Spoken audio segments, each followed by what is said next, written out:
Bom, e o diagnóstico do diabetes mellitus? O que eu preciso para falar que um paciente é diabético? Se o paciente apresentar sinais e sintomas francos, como poliúria, polifagia, polidipsia e perda ponderal, eu posso fazer uma glicemia aleatória. Não requer jejum. Se eu encontrar uma glicemia maior ou igual a 200, eu fecho o diagnóstico de diabetes. Uma glicemia em jejum, após 8 horas de restrição calórica, caso eu encontre um resultado maior ou igual a 126, ou no teste oral de tolerância à glicose, uma glicemia dosada em jejum e após 2 horas de ingestão de 75 gramas de glicose dissolvida em água, maior ou igual a 200 miligramas, ou se eu tiver uma hemoglobina glicada maior ou igual a 6,5. Esses 3 últimos exames, eles requerem confirmação posteriormente.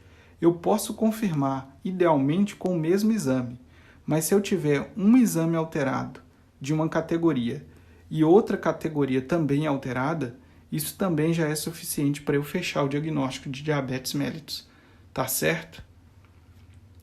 Eu coloquei esse quadro aí para vocês que relaciona os exames realizados para realizar o diagnóstico de diabetes com os estados de normoglicemia, pré-diabetes ou o risco aumentado para o diabetes e o diabetes já estabelecido.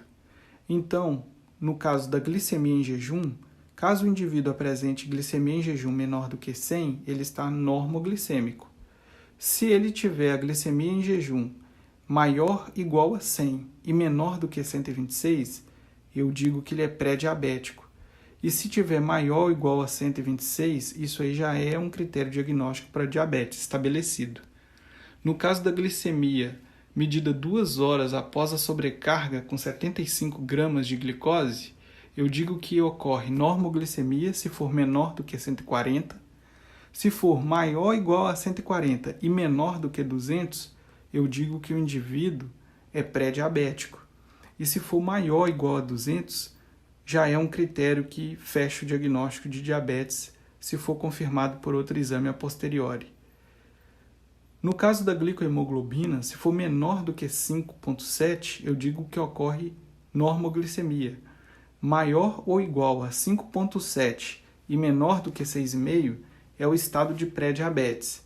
E maior ou igual a 6,5 é o critério que fecha também o diagnóstico de diabetes correlacionado com outro exame que corrobora esse diagnóstico a posteriori.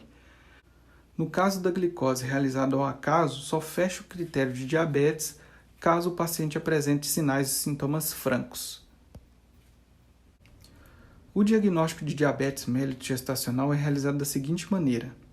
Na primeira consulta de pré-natal, se a paciente apresenta algum exame com os seguintes resultados, que servem inclusive para diagnosticar outras formas de diabetes, eu fecho o diagnóstico de diabetes. Mas isso significa que a paciente já apresentava um diagnóstico de diabetes previamente à gestação e provavelmente não sabia. Por exemplo, glicemia em jejum maior ou igual a 126, glicemia 2 horas após sobrecarga de 75 gramas de glicose maior ou igual a 200, glicohemoglobina maior do que 6,5, ou glicose aleatória maior ou igual a 200 na presença de sinais e sintomas francos. Tudo aí fecha o diagnóstico de diabetes. Porém, esse tipo de diabetes aí provavelmente significa que a paciente já apresentava diabetes, mesmo antes da gestação, e agora na primeira consulta de pré-natal, eu só estou diagnosticando uma doença pré-existente. Caso a paciente não apresente esses exames alterados, o que deve ser feito é a dosagem da glicemia em jejum, pois o diabetes mellitus gestacional vai ser confirmado caso a glicemia de jejum seja maior ou igual a 92. Sendo assim, toda paciente que tem na consulta de pré-natal uma glicemia maior ou igual a 92, isso fecha o diagnóstico de diabetes mellitus gestacional. Se a paciente não apresentar uma glicemia maior ou igual a 92 na primeira consulta de pré-natal, ela posteriormente, em 24 e 28 semanas, eu vou repetir o exame e, inclusive, vou fazer o exame mais sensível para rastrear o diabetes, que é o teste oral de tolerância à glicose. Nessa ocasião, caso a paciente apresente ou uma glicemia de jejum maior ou igual a 92, ou 1 hora após a sobrecarga de glicose maior ou igual a 180, ou 2 horas após sobrecarga maior ou igual a 153, isso fecha o diagnóstico de diabetes mellitus gestacional. É interessante porque o diagnóstico do diabetes mellitus gestacional ele difere dos outros critérios de diabetes. Então, eu recomendo que vocês saibam direitinho aí esse diagnóstico de diabetes mellitus gestacional, porque é importante. A monitorização de pacientes diabéticos deve ser realizada com exames clínicos e laboratoriais periódicos. Idealmente, todo paciente diabético deve retornar ao consultório médico pelo menos de 3 em 3 meses, a fim de realizar exames clínicos, saber se está tendo efeitos colaterais de medicamentos, aferir a pressão arterial e exames clínicos gerais. Além disso, deve-se constantemente pesquisar lesão em órgãos-alvo. Para isso, existe a microalbuminúria, que serve para rastrear a nefropatia diabética incipiente, quando ainda é possível reverter a nefropatia usando o inibidor da enzima conversora de angiotensina ou um bloqueador do receptor de angiotensina 2, por exemplo, losartan, um enalapril. Além disso, o diabético deve realizar pelo menos uma vez por ano o exame de fundo de olho e, periodicamente, a pesquisa de neuropatia diabética, que é realizada com aquele monofilamento laranja.